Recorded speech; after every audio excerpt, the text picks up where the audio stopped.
Mis padres no dejaban de invadir mi departamento. Así que me mudé en silencio y los dejé enfrentarse a la policía solos. Su reacción fue inolvidable. 2 patrullas estacionadas frente al edificio San Rafael, luces rojas y azules rebotando contra las ventanas del tercer piso. Era martes, mediodía. El sol caía vertical sobre el asfalto caliente de la Ciudad de México. Y los vecinos, esos que nunca saludan pero siempre observan, se asomaban desde sus balcones como si estuvieran viendo la escena final de una telenovela. Mi madre gritaba en la calle. No lloraba, gritaba. Es una malagradecida, una víbora que nos abandonó después de todo lo que hicimos por ella. Su voz quebraba el aire como vidrio roto. Las manos alzadas, el cabello despeinado, la blusa mal fajada dentro del pantalón. Parecía una mujer al borde del colapso, y tal vez lo estaba, pero yo ya no sentía lástima. Mi padre, de pie junto a ella, tenía el rostro rojo, no de vergüenza, de ira pura. Apuntaba hacia la puerta del edificio como si pudiera derribarla con la fuerza de su indignación. Un oficial, joven, de uniforme impecable, intentaba calmarlo, pero mi padre no escuchaba, nunca lo hacía. Ese departamento es nuestro, tenemos derecho. Ella no puede echarnos así como si fuéramos basura. Los vecinos filmaban, claro que filmaban. En este país, el drama ajeno siempre es entretenimiento gratuito. Pero lo que mis padres no sabían, lo que nadie ahí sabía, era que yo no estaba adentro. No estaba escondida detrás de la puerta cerrada con llave nueva. No estaba temblando de miedo ni llorando en el baño.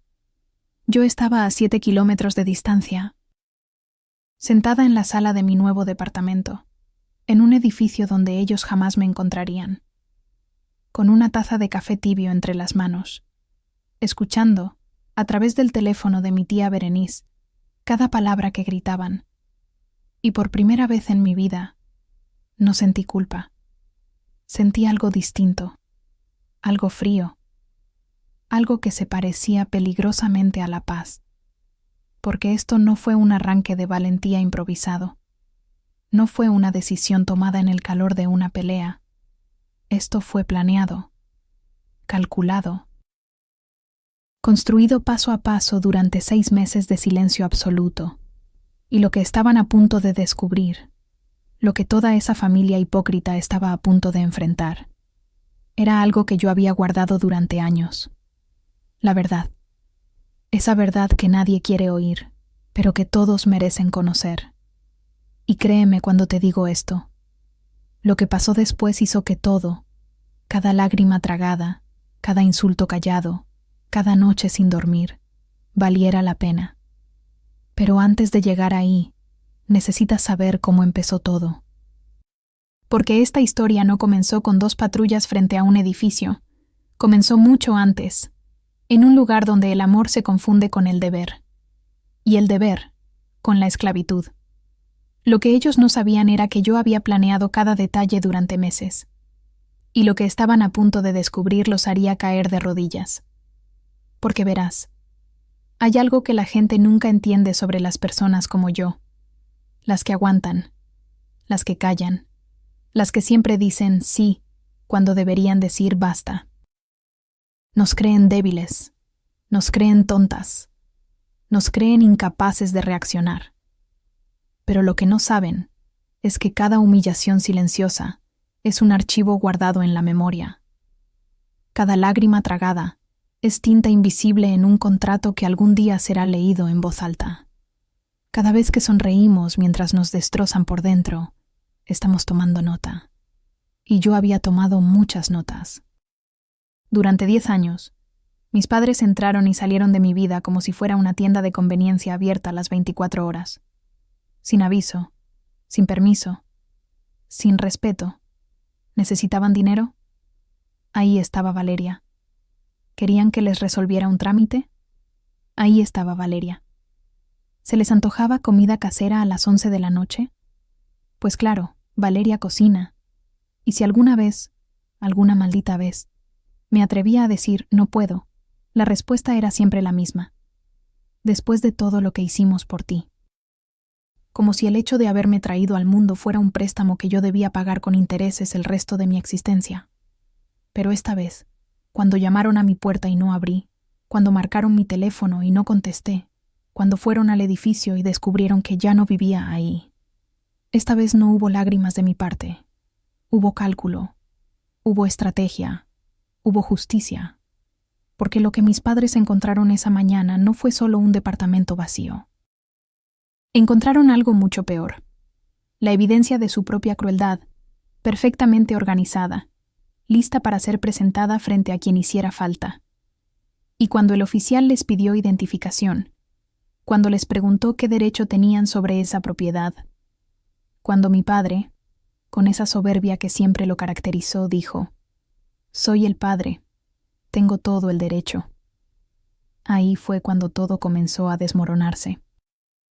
Porque el encargado del edificio, el señor Jacinto, un hombre de 60 años con voz tranquila y mirada que no perdona mentiras, sacó una carpeta que yo le había dejado expresamente, y en esa carpeta había algo que mis padres jamás esperaron ver: documentos, contratos, recibos, transferencias bancarias con mi nombre, mi firma, mi dinero, todo lo que había pagado, todo lo que había dado, todo lo que nunca me devolvieron, y una carta, escrita de mi puño y letra, dirigida a cualquier autoridad que llegara a preguntar.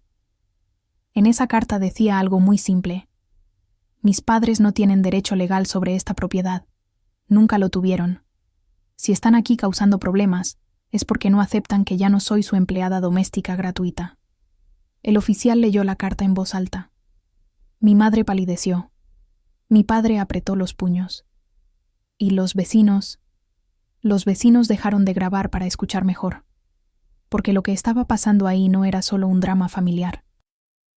Era el colapso público de una mentira que había durado décadas. Y esto, créeme, era solo el principio. Parte 3. ¿Quién soy yo? Tengo 32 años, y durante toda mi vida fui la hija responsable, no la favorita. Esa era mi hermano menor, Sebastián, el niño dorado que podía hacer lo que le diera la gana porque es hombre y tiene su vida por delante. Yo era otra cosa. Yo era la que arreglaba los problemas que mis padres creaban. La que trabajaba desde los 16 para pagar sus deudas, sus caprichos, sus errores monumentales. Nunca me preguntaron si yo tenía sueños. Solo existía para servirles. Mi primer trabajo fue en una papelería del barrio. Ganaba 800 pesos a la semana. De esos 800, 500 iban directo a mi madre. Para la casa, decía. Aunque la casa siempre parecía necesitar más de lo que yo podía dar. A los 18, conseguí un empleo mejor, recepcionista en un consultorio dental. 3,000 pesos quincenales. Y cuando mi madre se enteró, no me felicitó. Me dijo: «Ahora sí vas a poder ayudarnos como debe ser». Como debe ser. Esa frase se convirtió en el mantra de mi existencia. Estudié la universidad de noche, administración de empresas. No porque me apasionara, sino porque era lo único que podía pagar con lo que me quedaba después de darles a ellos. Mis compañeros salían los viernes. Yo llegaba a casa a cocinar para que mi padre no se quejara de que nadie lo atendía. Me gradué a los 24.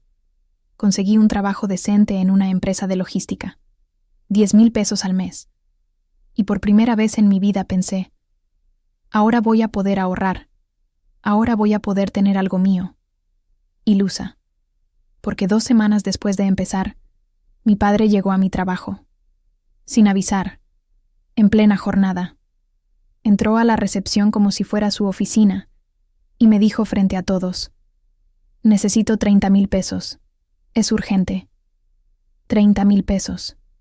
3 meses de mi sueldo. Cuando le pregunté para qué, me miró como si la pregunta fuera un insulto. «¿Desde cuándo tengo que darte explicaciones? Soy tu padre». Lo presté. Obvio que lo presté, porque así funcionaba nuestro sistema. Ellos exigían, yo obedecía. Y nunca me lo devolvió, igual que los 20,000 que le presté a mi madre 6 meses después, o los 15,000 para la operación del pie de mi padre, que resultó ser para cambiar la sala de su casa, o los 8,000 para ayudarle a Sebastián con su coche, que, según supe después, usó para irse de vacaciones a Acapulco con su novia. Cuando cumplí 28, hice cálculos. En 10 años, les había dado más de 480,000 pesos, casi medio millón. Dinero que nunca vi de regreso. Dinero que nunca fue agradecido.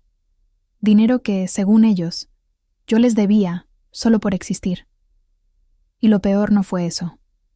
Lo peor fue darme cuenta de que, para ellos, yo no era una hija. Era un recurso. Una cuenta bancaria con piernas. Una máquina de resolver problemas que no cuestionaba, no se quejaba y, sobre todo, no se detenía. Hasta que lo hice. Parte 4. Mi única aliada. Mi tía Berenice, la hermana menor de mi madre, fue la única persona en toda mi familia que me dijo la verdad. Y lo hizo de la manera más simple, más brutal, más liberadora posible. Fue un domingo. Comida familiar en casa de mis abuelos. Yo había llegado con una olla de mole que cociné desde las 5 de la mañana porque mi madre dijo que sería lindo que llevaras algo. Mi hermano llegó con las manos vacías. Mi padre con una caguama tibia. Estaba lavando los platos cuando mi tía entró a la cocina. Se quedó ahí, mirándome en silencio, con esa expresión que tienen las personas cuando están a punto de decir algo que no se puede regresar. Valeria, me dijo finalmente. Su voz era suave pero firme. ¿Puedo decirte algo? Asentí sin dejar de tallar un plato. No eres su hija, eres su empleada sin sueldo. Me quedé inmóvil. El agua seguía corriendo. Mis manos seguían dentro del fregadero, pero algo dentro de mí se detuvo por completo. ¿Qué? Murmuré. Lo que oyes, continuó. Llevas años trabajando para ellos, pagando sus cosas, cocinando, limpiando, resolviendo. ¿Y qué has recibido a cambio? ¿Cariño? ¿Respeto? ¿Gratitud? No respondí, porque la respuesta era obvia. Valeria, el amor no duele así. La familia no te vacía hasta dejarte hueca. Sus palabras fueron como un puñetazo directo al estómago, pero un puñetazo que necesitaba, porque tenía razón, toda la maldita razón. Berenice se acercó, me quitó el trapo de las manos y me obligó a mirarla. Tú no les debes nada. ¿Me oyes? Nada. El hecho de que te hayan parido no es un favor. Es una decisión que ellos tomaron. Y criarte era su obligación, no un préstamo.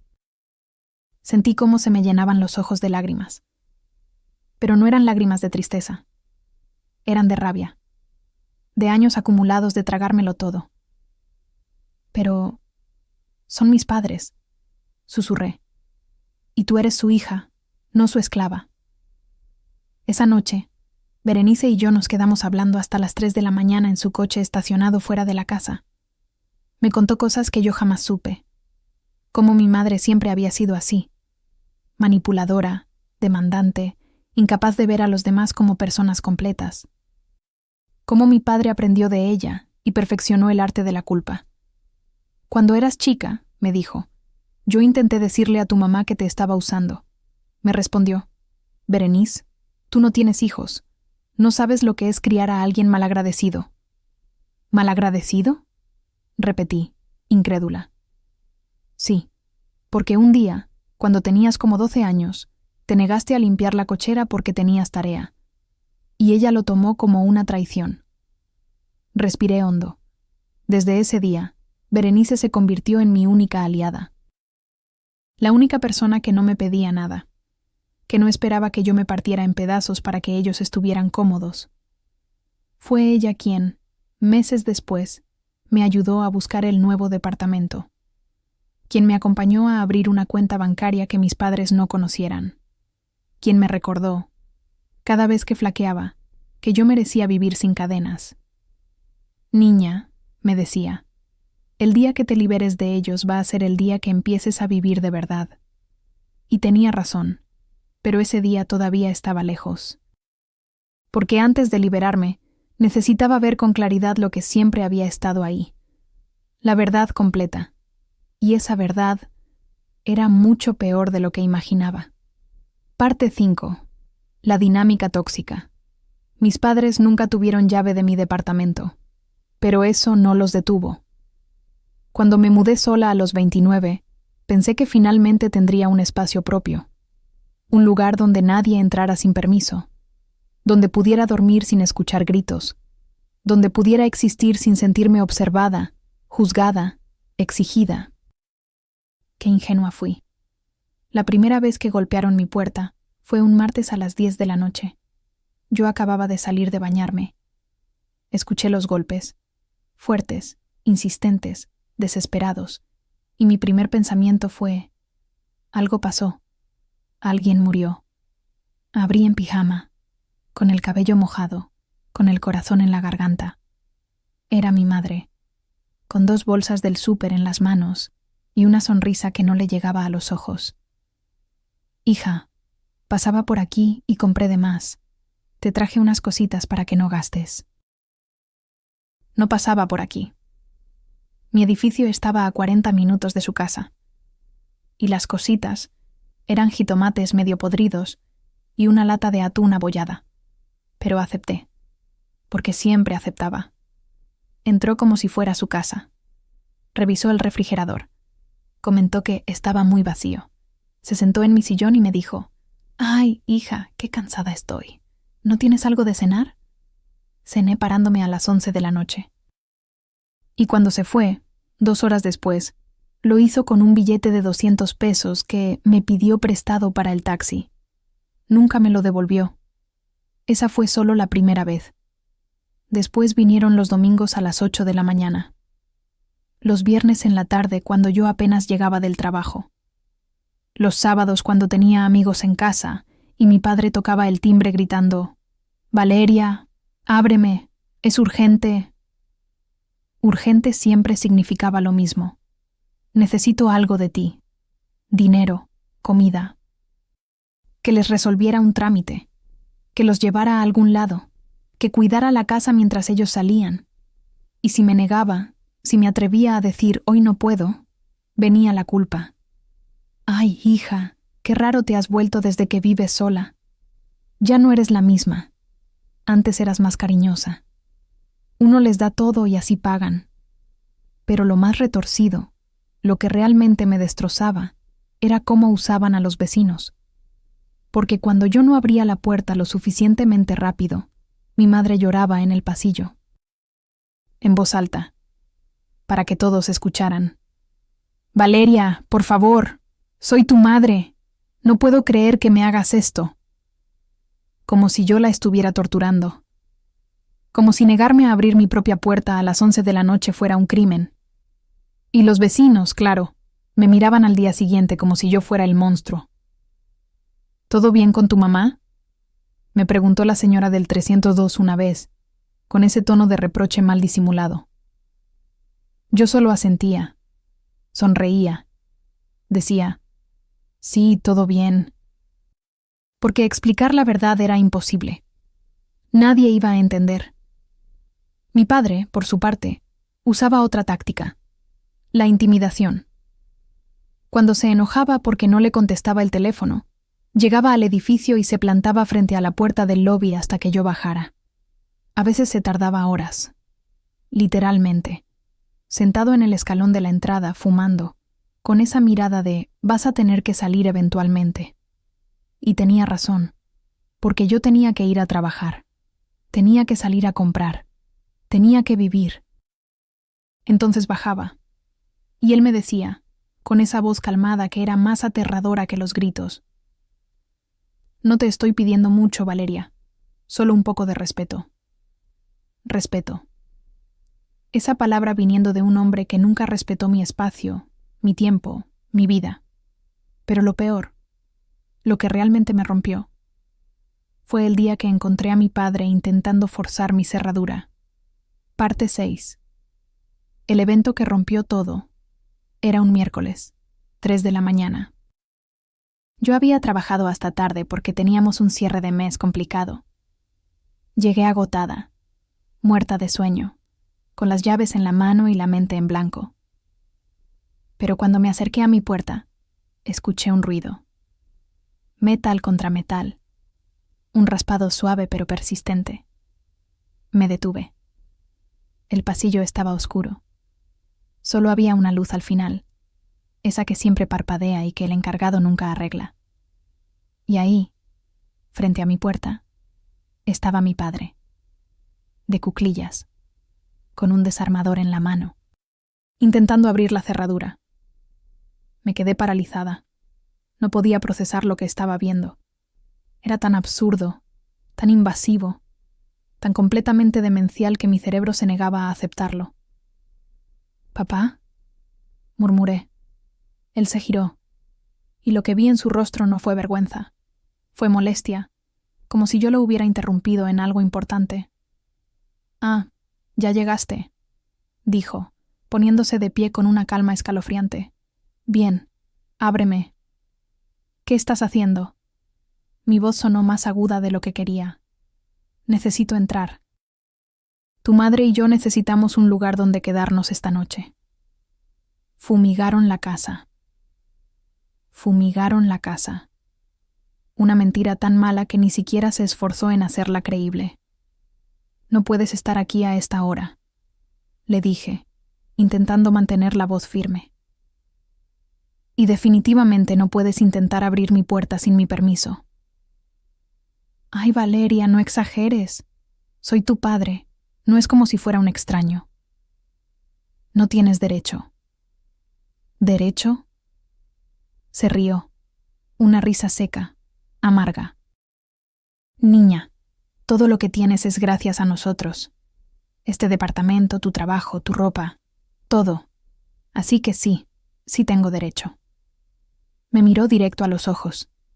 Y en ese momento, en medio de ese pasillo oscuro, con el olor a humedad y el zumbido de esa luz defectuosa, algo dentro de mí se quebró. No fue dramático. No lloré.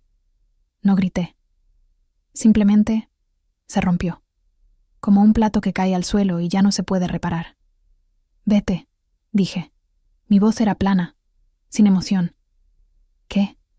«Que te vayas. Ahora. No voy a irme hasta que o te vas o hablo al encargado, y si no funciona, hablo a la policía». Se quedó mirándome, incrédulo, como si no pudiera creer que yo, su hija obediente, su cajero automático humano, le estuviera poniendo un límite. «Estás loca», murmuró finalmente. Y se fue. Bajó las escaleras sin mirar atrás, sin disculparse, sin nada. Yo me quedé ahí, temblando, con las llaves todavía en la mano. Y cuando finalmente entré a mi departamento, cerré la puerta con seguro, me senté en el suelo de la sala y lloré. Pero no lloré por tristeza. Lloré porque por primera vez en mi vida había visto con claridad absoluta lo que ellos pensaban de mí. No era su hija, era una propiedad. Y esa noche, mientras miraba el techo de mi departamento en completo silencio, tomé una decisión. Se había acabado. No importaba cuánto gritaran. No importaba cuánta culpa intentaran imponerme. No importaba lo que dijeran los vecinos, los familiares, el mundo entero. Yo iba a salir de esto, y no iba a salir corriendo como una cobarde. Iba a salir como una mujer que sabía exactamente lo que valía. Con pruebas, con verdad, con dignidad, y con un plan que los dejaría sin palabras. Parte 7. Descubriendo la verdad. A la mañana siguiente, llamé al trabajo y dije que estaba enferma. No era mentira. Me sentía físicamente enferma de rabia, de desilusión, de años acumulados de ser tratada como basura. Pero no me quedé en cama lamentándome. Me senté frente a mi computadora y comencé a revisar todo. Todo. Cada transferencia bancaria que había hecho en los últimos 10 años. Cada retiro de efectivo con nota mental de «para mamá» o «para papá». Cada préstamo que jamás fue devuelto. Cada favor que se convirtió en obligación, y lo puse en una hoja de cálculo. Fecha, monto, concepto. 15 de marzo, 2015. $5,000. Emergencia médica de mamá, que resultó ser un tratamiento facial. 22 de junio, 2016. $8,000. Reparación del coche de papá, que vendió 2 meses después. 10 de diciembre, 2017. $12,000. Para que Sebastián no pierda el semestre. Lo perdió de todas formas. 3 de abril, 2018. $20,000. Papá necesita una operación urgente. Cambió la sala de su casa. Y así, una tras otra, año tras año. Cuando terminé, el número en la parte inferior de la columna decía $484,500. $484,500. Me quedé mirando ese número durante tanto tiempo que la pantalla se puso en modo reposo. Casi $500,000. Dinero con el que pude haber comprado un coche, con el que pude haber hecho un enganche para una casa, con el que pude haber viajado, estudiado un posgrado, construido un futuro. Pero no. Todo se fue en sostener la vida cómoda de 2 personas que jamás dijeron gracias. Imprimí la hoja, la guardé en una carpeta y seguí buscando. Revisé mi teléfono. Capturé pantallas de cada conversación donde me pedían dinero, donde me exigían que resolviera sus problemas, donde me manipulaban con frases como: si no nos ayudas, vamos a perder la casa. Eres la única en la que podemos confiar. Tu hermano no puede, está muy ocupado. Siempre yo, siempre la responsable, siempre la que podía. Pero lo que realmente me destrozó, lo que me hizo sentir un vacío tan profundo que tuve que detenerme para respirar, fue encontrar un grupo de WhatsApp familiar del que yo no formaba parte. Lo descubrí por accidente. Mi prima Rocío me envió una captura de pantalla de un meme, pero en la parte superior se veía el nombre del chat: Familia López, sin Valeria. Le pregunté qué era eso. Ella se puso nerviosa. Ay, prima, perdón, no debí enviarte eso. ¿Qué es ese grupo? Silencio. Rocío. ¿Qué es? Es un grupo que hizo tu mamá hace como 2 años. Dijo que era para organizar cosas de la familia sin molestarte porque tú siempre estás ocupada. Sin molestarme, le pedí que me enviara capturas. Tardó 3 horas en hacerlo, pero finalmente lo hizo. Y lo que leí me quitó el aire. Mensajes de mi madre. Valeria ya apagó la luz. Ya pueden dejar de preocuparse. De mi padre. Le pedí 15,000 a Valeria para el coche. Estuvo de acuerdo. De mi hermano. ¿Ya le dijeron a Vale que necesitamos para la comida del domingo? Y uno en particular. Uno que grabé en mi memoria como si estuviera hecho de fuego. Mi madre escribió: No te preocupes, Sebastián. Valeria siempre paga. Ella no tiene dignidad suficiente para negarse. No tiene dignidad suficiente. Leí esa frase 20 veces. 30. Hasta que dejó de doler y se convirtió en combustible. Porque ahí estaba la verdad desnuda, sin filtros, sin teatro. Para ellos, yo no era una hija generosa. Era una tonta. Una idiota servicial que nunca iba a defenderse. Y tenían razón. Hasta ese momento, guardé cada captura, cada mensaje, cada prueba. Y luego busqué algo más. Contratos, documentos, cualquier papel donde ellos hubieran intentado poner mi nombre sin mi permiso. Y encontré algo, un pagaré, firmado por mi padre, a nombre de un prestamista, por $50,000, con mi nombre como aval. Yo nunca firmé eso, nunca lo autoricé, pero ahí estaba mi nombre, mi INE escaneada, mi firma falsificada. Llamé a mi tía Berenice, le conté todo. Valeria, me dijo con voz seria, eso es un delito, falsificación de documentos, puedes denunciarlos. No quiero denunciarlos, respondí. Mi voz sonó extrañamente calmada. Solo quiero que me dejen en paz. Entonces usa eso como palanca y sal de ahí antes de que te arrastren más. Tenía razón. Esa noche contraté a un abogado. Le mostré todo. la hoja de cálculo, los mensajes, el pagaré falsificado. Me dijo, esto es suficiente para un caso de violencia patrimonial, y si quieres, puedes levantar cargos por falsificación. No quería cargos, solo quería libertad. Redacte un documento, le pedí, donde yo renuncio a cualquier responsabilidad económica sobre ellos, y donde establezco que no tienen ningún derecho sobre mis propiedades ni mis ingresos. ¿Estás segura? Completamente. Y así comenzó mi plan. No iba a huir como una cobarde. Iba a irme como alguien que sabía exactamente lo que estaba haciendo. Y cuando ellos se dieran cuenta de que ya no estaba, ya sería demasiado tarde. Parte 8. La preparación silenciosa. El plan tenía que ser perfecto. Porque si cometía un solo error, si dejaba una sola puerta abierta, ellos entrarían de nuevo. Y esta vez no habría salida. Lo primero fue lo más simbólico. Cambié la cerradura. No la mandé cambiar. La cambié yo misma. Un domingo en la mañana, con un kit que compré en la ferretería y un tutorial de YouTube que vi 3 veces antes de atreverme. Tardé 2 horas. Me lastimé el pulgar con el desarmador. Pero cuando terminé, cuando probé la llave nueva y escuché ese clic limpio, perfecto, definitivo, sentí algo parecido a la victoria. Esta puerta ahora era mía, solo mía, y nadie iba a entrar sin mi permiso. El segundo paso fue más complicado. Buscar un nuevo departamento. No podía ser en la misma zona. Tenía que estar lo suficientemente lejos para que no me encontraran de casualidad, pero tampoco tan lejos que complicara mi vida laboral.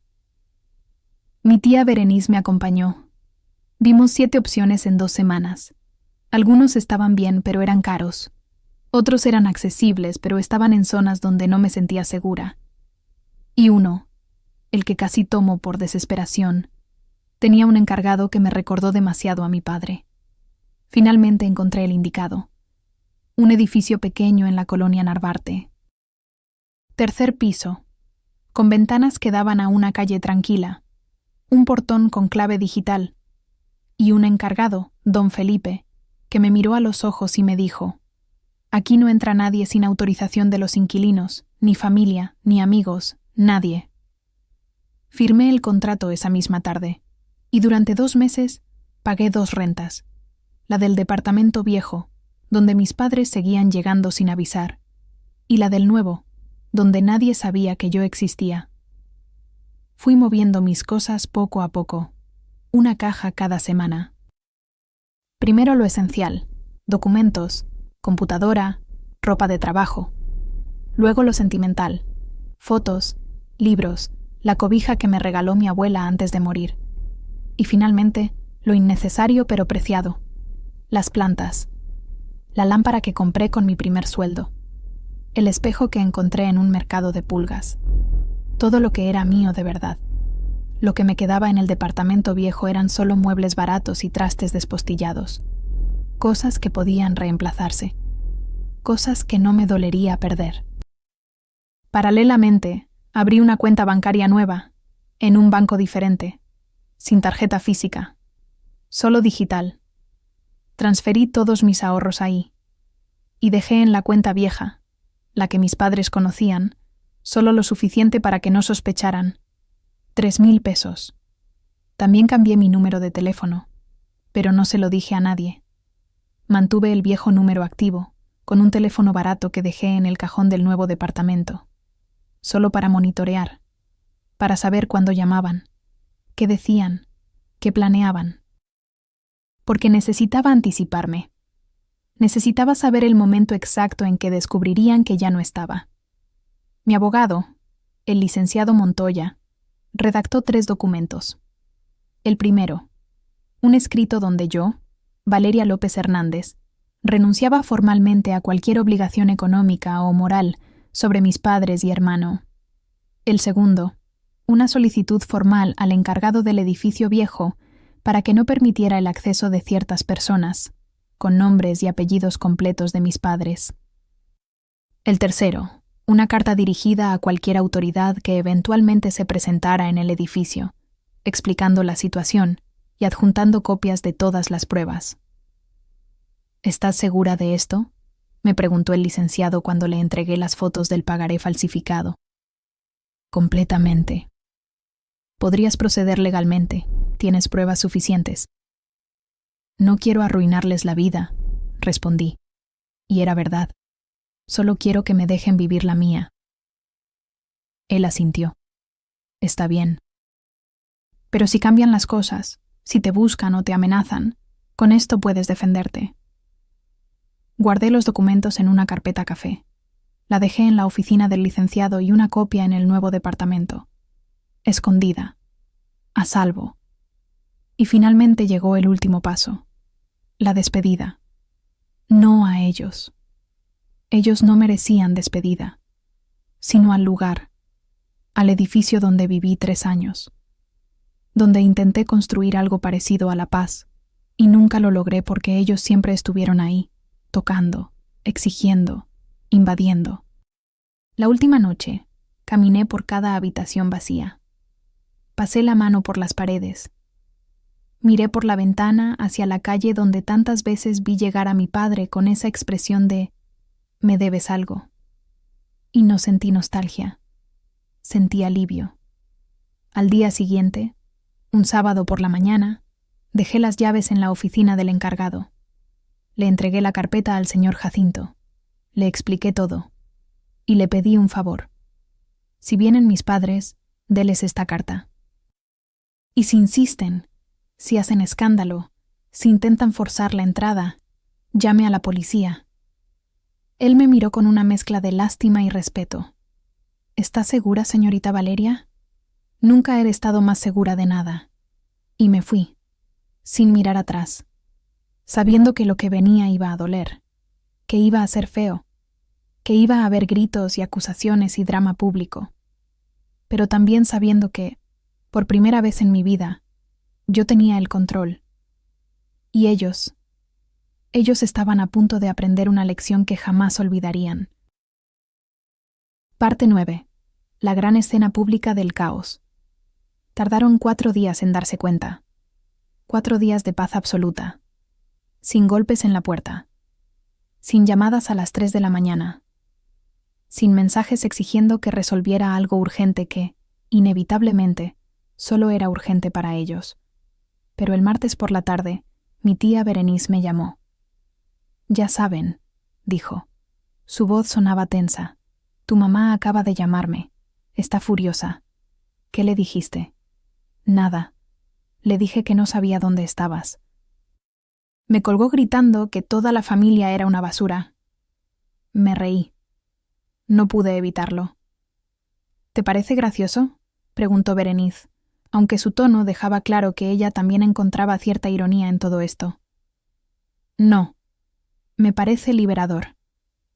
20 minutos después mi teléfono viejo, el que dejé guardado en el cajón, comenzó a sonar. 1 vez, 2, 10, 15. Lo saqué. Lo puse en silencio. Y solo observé la pantalla. Llamadas perdidas de mamá. Mensajes de papá. Los abrí. «Mamá. Valeria, ¿dónde estás? Necesito que vengas a la casa. Es urgente. Mamá. No es gracioso. Llámame. Mamá. Tu padre está muy preocupado. Esto no es normal en ti. Papá. Valeria, responde. Ya basta de jueguitos. Papá. Si no contestas en 1 hora voy a tu departamento». Sonreí, porque sabía exactamente lo que iba a pasar, y no tuve que esperar mucho. A las 6 de la tarde, mi tía me mandó un mensaje desde su teléfono personal.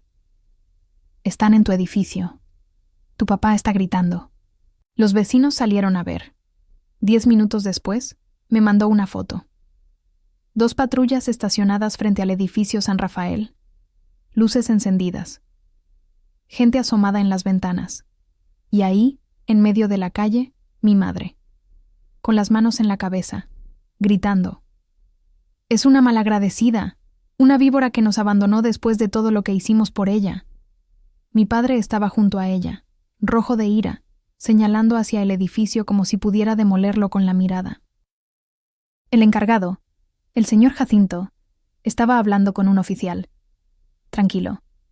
Mostrándole algo. La carpeta. Berenice me llamó. Puse el teléfono en altavoz.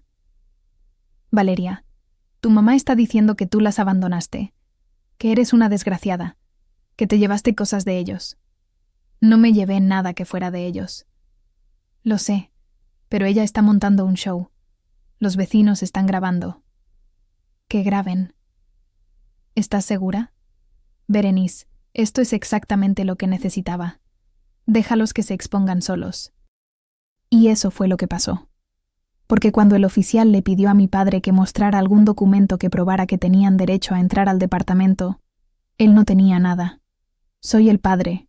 Tengo todo el derecho. Señor, eso no es un argumento legal. Mi hija vive ahí. Según el encargado, su hija ya no vive aquí. Se mudó hace 4 días. Eso es mentira. Ella no nos dijo nada. No tenía obligación de informarles, señor. Mi madre intervino, con esa voz quebrada que usaba cuando quería generar lástima. Oficial, por favor. Mi hija está enferma. Necesita ayuda. Nosotros solo queremos saber que está bien. Si están preocupados por su bienestar, pueden levantar un reporte de persona extraviada, pero no pueden forzar la entrada a una propiedad que no es suya. Nosotros pagamos ese departamento, gritó mi padre. Y ahí fue donde el señor Jacinto intervino. Sacó un papel. El contrato de renta. Con mi nombre. Mi firma. Mis datos. El contrato está a nombre de la señorita Valeria López. Ella es la única arrendataria. Ustedes no aparecen en ningún documento. Mi padre intentó arrebatarle el papel. El oficial se interpuso.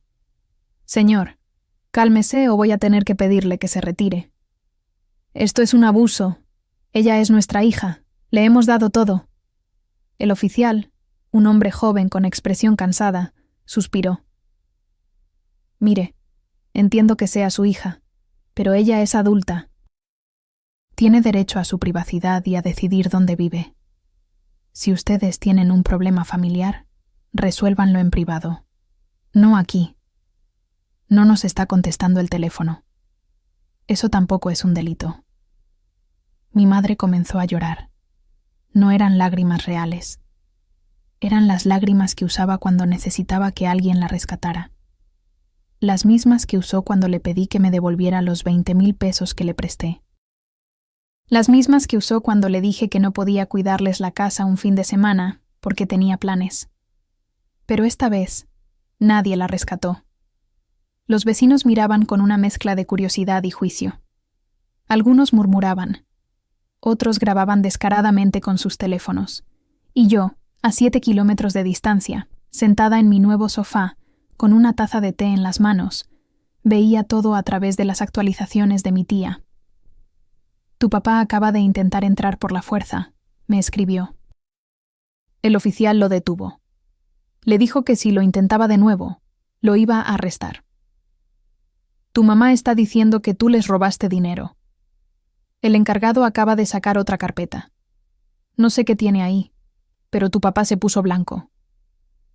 Esa carpeta era mi regalo final. Las copias de todas las transferencias, los mensajes, las capturas del grupo familiar donde hablaban de mí como si fuera un cajero automático. Y la carta. La carta que el señor Jacinto leyó en voz alta frente a todos. A quien corresponda. Mi nombre es Valeria López Hernández. Durante 10 años sostuve económicamente a mis padres y a mi hermano. Les di un total de 484.500 pesos. Nunca me devolvieron nada. Nunca me agradecieron. Intentaron invadir mi espacio, controlar mi vida y manipularme emocionalmente. Falsificaron mi firma en documentos legales. Me usaron hasta que decidí que era suficiente. Ya no vivo aquí. No tengo obligación de informarles dónde estoy, y si están leyendo esto, es porque intentaron violar mi privacidad una vez más. Déjenme en paz. El silencio que siguió fue demoledor. Mi madre dejó de llorar. Mi padre dejó de gritar. Y los vecinos entendieron todo en un segundo. Porque esa carta no solo me defendía a mí, los exponía a ellos. Y no había vuelta atrás. Parte 10. La explosión de la verdad. Desde mi nuevo hogar, recibí la llamada de mi tía 3 horas después. Su voz sonaba extraña, cansada, pero también aliviada. Se fueron, me dijo. Finalmente se fueron. ¿Cómo están? Destruidos. Tu mamá no dejaba de murmurar. Tu papá ni siquiera podía mirar a la gente a la cara. Me quedé en silencio. No sentí triunfo, no sentí alegría, solo sentí cansancio.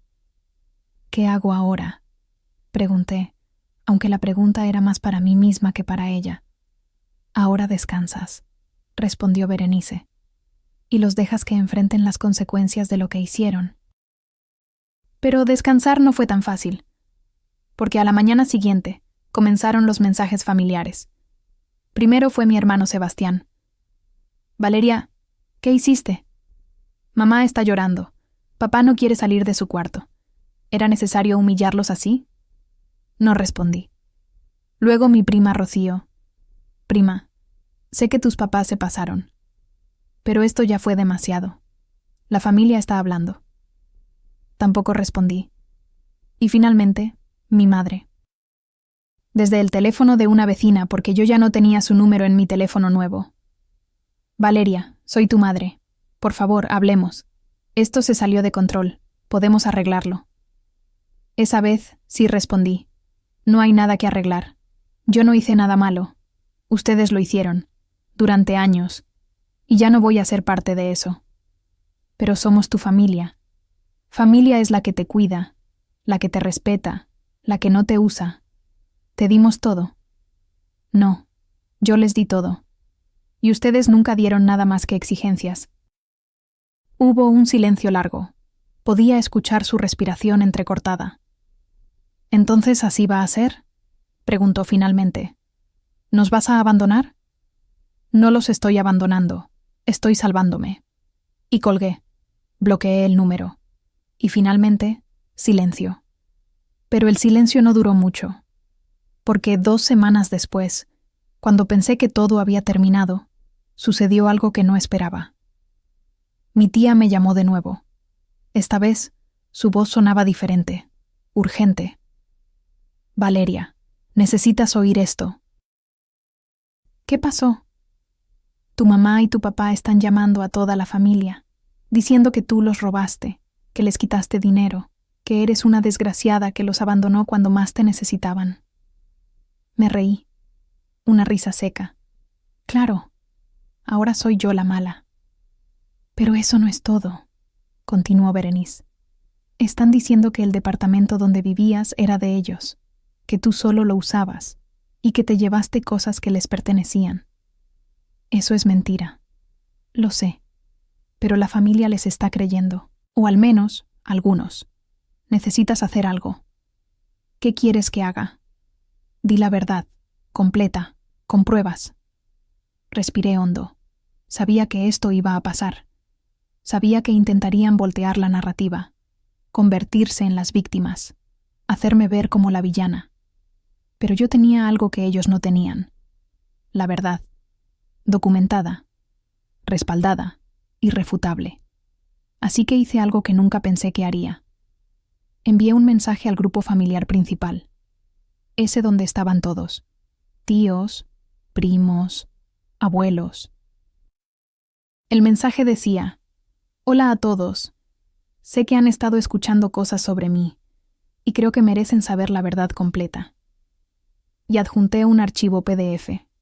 20 páginas. La hoja de cálculo con cada peso que les di. Las capturas de cada mensaje donde me pedían dinero. Las conversaciones del grupo Familia López, sin Valeria, donde hablaban de mí como si fuera un objeto. Las fotos del pagaré falsificado. Y la carta que dejé en el edificio. Todo. Sin filtros. Sin ediciones. Sin piedad. Y al final, escribí. Durante 10 años, les di 484.500 pesos. Nunca me devolvieron nada. Falsificaron mi firma, me usaron, me manipularon, y cuando decidí irme, intentaron destruir mi reputación. Yo no los abandoné. Me salvé. Si alguien tiene algo que decir, aquí están las pruebas. No voy a defenderme más. La verdad habla por sí sola. Envié el mensaje y apagué el teléfono. Parte 11. Justicia poética. 3 semanas después, mi tío Rodrigo me llamó. Rodrigo era el hermano mayor de mi padre, notario público, un hombre de 62 años, serio, meticuloso, que siempre olía a tabaco y café, y que, desde que tengo memoria, fue el único en la familia que nunca se metía en dramas ajenos. Valeria, dijo cuando contesté, necesito hablar contigo. Adelante. ¿Puedes venir a mi oficina? ¿Para qué? Por favor, es importante. Algo en su tono me hizo aceptar. Llegué 2 días después. Su oficina estaba en la Roma. Un edificio viejo con pisos de mosaico y olor a papel antiguo. Me recibió con un apretón de manos firme y una expresión que no supe descifrar. Siéntate, dijo, señalando una silla de cuero gastado frente a su escritorio. Obedecí. Él se quedó de pie, mirándome con algo parecido a la tristeza. Revisé los documentos que enviaste al grupo familiar, comenzó. Y tenías razón, en todo. Me quedé callada. Pero no vine a decirte eso. Vine a disculparme. Eso sí me sorprendió. ¿Disculparte? Sí. Se sentó frente a mí, juntó las manos sobre el escritorio. Yo sabía que mi hermano y tu madre te estaban usando. Lo supe desde hace años. Pero no dije nada. Pensé que no era mi lugar, que eran asuntos familiares, y me equivoqué. Sentí un nudo en la garganta. No esperaba que intervinieran. Dije finalmente. Solo quería que me dejaran en paz. Y tienes derecho a eso, pero ellos no van a dejarte en paz, ya lo sabes. Lo sé. Por eso organicé algo. ¿Qué cosa? Sacó una carpeta de su cajón. La puso sobre el escritorio. Una reunión familiar. Este sábado, en mi casa, van a estar todos. Tus padres, tu hermano, tus tíos, tus primos, y tú, si quieres venir. ¿Para qué? Para poner las cosas en claro, de una vez por todas. No quería ir. La sola idea de ver a mis padres me revolvía el estómago. Pero Berenice me convenció. Valeria, esto es lo que necesitas, cerrar el ciclo, frente a todos, y con alguien de autoridad presente. Y tenía razón. El sábado llegué a la casa de mi tío a las 4 de la tarde. Era una casa grande, con jardín interior y una sala amplia donde cabía toda la familia. Cuando entré, todos me miraron. Mi madre estaba sentada en un sillón, con los ojos rojos. Mi padre, de pie junto a ella, con los brazos cruzados y la mandíbula apretada. Mi hermano, en una esquina, evitando mi mirada. El resto de la familia estaba distribuida por la sala. Algunos me saludaron con la cabeza. Otros simplemente miraron al suelo. Mi tío Rodrigo se puso de pie. Gracias a todos por venir, comenzó. Su voz era firme, profesional. Sé que esta es una situación incómoda, pero es necesaria. Miró a mis padres. Hace 3 semanas Valeria envió un documento al grupo familiar. Un documento que contenía pruebas de años de abuso económico y emocional. Mi madre abrió la boca para interrumpir, pero Rodrigo levantó la mano. Déjame terminar. Ella cerró la boca. Como notario, revisé cada documento, cada transferencia, cada mensaje. Y puedo confirmar que todo es real. Valeria les dio 484.500 pesos en 10 años. Jamás le devolvieron nada. Silencio absoluto. Pero eso no es lo peor, continuó. Lo peor es que falsificaron su firma en un pagaré. Eso, legalmente, es un delito. Mi padre se puso pálido. Valeria tiene derecho a proceder legalmente, pero no lo ha hecho. ¿Saben por qué? Nadie respondió. Porque a pesar de todo, no quiere destruirlos. Solo quiere que la dejen vivir. Mi tío me miró. ¿Es correcto? Asentí. Entonces, dijo, girándose hacia mis padres, creo que le deben una disculpa. Mi madre comenzó a llorar, pero esta vez las lágrimas parecían reales. Yo no sabía que ella se sentía así. Mentira, dije. Mi voz sonó más fuerte de lo que esperaba. Sabías exactamente cómo me sentía, y no te importó. Valeria, por favor. No, ya no. Me puse de pie. Durante años, ustedes me usaron. Me exprimieron hasta que no quedó nada. Y cuando finalmente tuve el valor de irme, intentaron hacerme quedar como la mala. Miré a toda la familia. No vine aquí a pedir perdón. Vine a cerrar este capítulo y a dejar claro que no voy a volver. Mi padre finalmente habló. Su voz sonaba quebrada. ¿Entonces así va a ser? ¿Ya no somos nada para ti? Ustedes decidieron eso, no yo. Y salí, sin mirar atrás, con la cabeza en alto, y por primera vez en mi vida, sintiéndome completamente libre. Parte 12. Consecuencias reales. Después de esa reunión las cosas cambiaron. No dramáticamente, no de la noche a la mañana, pero cambiaron. Mi madre dejó de llamar, mi padre dejó de buscarme, y mi hermano me envió un mensaje 2 semanas después. No sé qué decir, tenías razón. Lo siento. No respondí, porque no necesitaba su disculpa. Pero sí necesitaba que entendiera. Lo que más me sorprendió fue la reacción del resto de la familia. Algunos, como esperaba, se pusieron del lado de mis padres. Familia es familia, decían. Deberías perdonar. Pero otros me buscaron en privado. Mi prima Andrea me escribió. Gracias. Mi mamá también me hacía lo mismo, y yo pensaba que era normal. Tú me abriste los ojos. Mi tío Javier, hermano de mi madre, me llamó. Siempre supe que algo estaba mal, pero nunca tuve el valor de decirlo. Tú sí lo tuviste. Y mi tía Berenice, por supuesto, nunca dejó de estar ahí. Estoy orgullosa de ti, me dijo una noche, mientras tomábamos café en su casa. Hiciste lo que muchas no se atreven. ¿Tú crees que hice lo correcto? Sí, sin duda.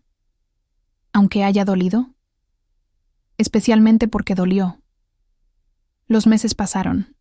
Mis padres, según me contó Berenice, tuvieron que enfrentar algo que nunca habían enfrentado. Responsabilidad. Nadie más les prestaba dinero. Mis tíos, que antes siempre ayudaban, ahora les decían que no, porque todos habían visto las pruebas. Todos sabían la verdad. Mi hermano Sebastián, avergonzado por haber sido cómplice silencioso durante años, dejó de hablarles durante meses. Eventualmente volvió, pero la relación ya no era la misma. Y mis padres tuvieron que aprender a vivir con sus propios medios, sin mi dinero, sin mi ayuda, sin la posibilidad de llamarme a las 3 de la mañana exigiendo que resolviera sus problemas. No fue fácil para ellos. Según Berenice, discutían constantemente. Se culpaban mutuamente. Mi madre decía que todo era culpa de mi padre por ser tan demandante. Mi padre decía que mi madre me había malcriado consintiéndome demasiado. Irónico, ¿no? Pero yo ya no estaba ahí para ser su chivo expiatorio. Estaba en mi departamento, mi refugio, mi espacio. Trabajaba, descansaba. Salía con amigos que por primera vez no tenía que cancelar porque algo urgente surgió en casa. Y poco a poco, algo extraño comenzó a pasar. Comencé a reconocerme. Porque durante años había vivido como una extensión de ellos, como una herramienta, como un medio para un fin. Pero ahora era yo, Valeria. No la hija de, no la hermana de, no la que siempre ayuda. Solo Valeria. Y esa Valeria era más fuerte de lo que pensaba. Parte 13. Cierre emocional. Plus. CTA emocional. Hoy es viernes. Han pasado 8 meses desde que dejé ese departamento. 8 meses desde las patrullas, desde los gritos, desde la carta leída en voz alta frente a los vecinos. Y en estos 8 meses he aprendido algo que nadie me enseñó. La paz no es la ausencia de conflicto. Es la ausencia de personas que te roban la tranquilidad. Mi vida ahora es simple. Trabajo. Leo. Cocino solo cuando quiero. Duermo sin despertar sobresaltada pensando que alguien va a tocar mi puerta exigiendo algo. Y por primera vez en años, siento que respiro completo. ¿Extraño a mis padres? A veces. Extraño la idea de lo que pudieron ser, de lo que yo deseaba que fueran. Esos padres que te protegen, que te apoyan, que se alegran por tus logros. Pero no extraño a las personas reales, porque esas personas me vaciaron, me usaron, me convirtieron en algo que yo nunca debí ser, y no tengo espacio en mi vida para eso. ¿Me arrepiento? No, ni un segundo, porque lo que hice no fue crueldad, fue supervivencia. Y si alguien me dice que fui egoísta, que debí aguantar más, que familia es familia, les diré lo mismo que me dijo mi tía Berenice. El amor verdadero no exige. No invade, no destruye. Hace 2 semanas, mi hermano Sebastián me escribió de nuevo. ¿Podemos hablar? Le respondí. Cuando estés listo para disculparte de verdad, no solo por decir. Aún espero su respuesta. Y está bien, porque yo ya no estoy esperando que nadie me valide. Yo ya me validé a mí misma. Hoy, mientras escribo esto, miro por la ventana de mi departamento. El sol está bajando. La calle está tranquila. Hay un árbol que florece cada primavera justo frente a mi edificio. Y pienso en todo lo que perdí, y en todo lo que gané. Porque sí, perdí a mis padres. Perdí la ilusión de una familia funcional. Perdí la comodidad de ser la buena hija. Pero gané algo mucho más valioso. Me gané a mí misma. Y eso no tiene precio. Si estás escuchando esta historia y algo resuena en ti, si reconoces a alguien en tu vida que te trata como yo fui tratada, si alguna vez te has sentido culpable por poner límites, quiero que sepas algo. No estás loca. No eres egoísta. Y no eres mala persona por protegerte. La familia real, la verdadera, no te exige que te destruyas para sostenerla. Y si alguien te pide que lo hagas, no es familia. Es una trampa. Así que te pregunto, desde donde sea que me estés escuchando hoy, ¿alguna vez tuviste que alejarte de alguien que decía amarte? ¿Qué sacrificaste por mantener la paz? Hasta que entendiste que esa paz no era tuya. Y si aún no lo has hecho, ¿qué estás esperando? Porque la vida es demasiado corta para vivirla en función de quienes solo saben tomar. Y tú mereces algo mejor. Mereces ser libre. Mereces ser feliz. Mereces vivir sin miedo a que toquen tu puerta a las 3 de la mañana, exigiendo algo que nunca podrás dar suficiente. Así que hazlo. Aléjate. Sálvate. Y cuando lo hagas, respira. Porque ese aire, esa paz, esa libertad, eso es tuyo, y nadie puede quitártelo. Nadie. Fin.